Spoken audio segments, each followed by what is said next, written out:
Lietuviai yra ir darbštūs, ir talentingi visose srityse. Todėl nieko nestebina, kad ir kino pramonėje kūrėjai iš užsienio mielai bendradarbiauja su mūsų tautiečiais. Taip gimsta bendros gamybos filmai. Mažumos gamybos filmas yra filmas, kada Lietuva dalyvauja filmo finansavime ne didžiąją sumą, bet mažesnėje, ateina kaip mažieji partneriai. Tai yra filmai inicijuoti kitų šalių, bet kreipiasi į Lietuvą dėl papildomo finansavimo. Tai šiais metais mes turime 3 filmus mažumos gamybos nominacijose ir yra 2 bendra gamyba su Latvija ir 1 bendra gamyba su Ukraina.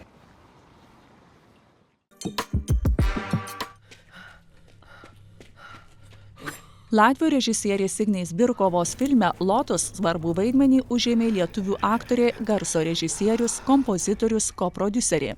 Pasakojimas nukelia į 20 amžiaus pabaigą, kur išsilavinusi baltų kilmės Alisa bando patekti į tuo metu išskirtinai vyrišką kino pasaulį. Įspūdingą vaidmenį sukūrė lietuvių aktorė Severija Janušauskaitė ir ją jūs pamatysite kitose Gervių nominacijose.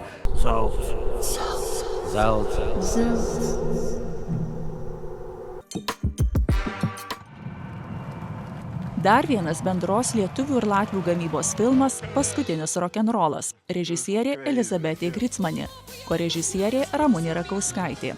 Filmas apie latvių muzikos legendą Julijų Kulakovą ir apie jo visą muzikinį kelią, nes jis buvo labai stipri asmenybė, kuri prisidėjo prie Latvijos ir judėjimo išsilaisvinimo kelyje. Tai tikrai įdomi istorija. Grūti, kad es uzkāpšu kalna galā. Kur tagad tālāk?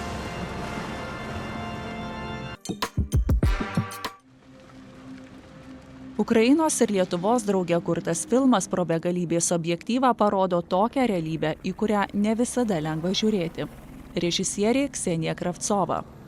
Пес оказался на этой крыше, он старый и очень боялся, скулил.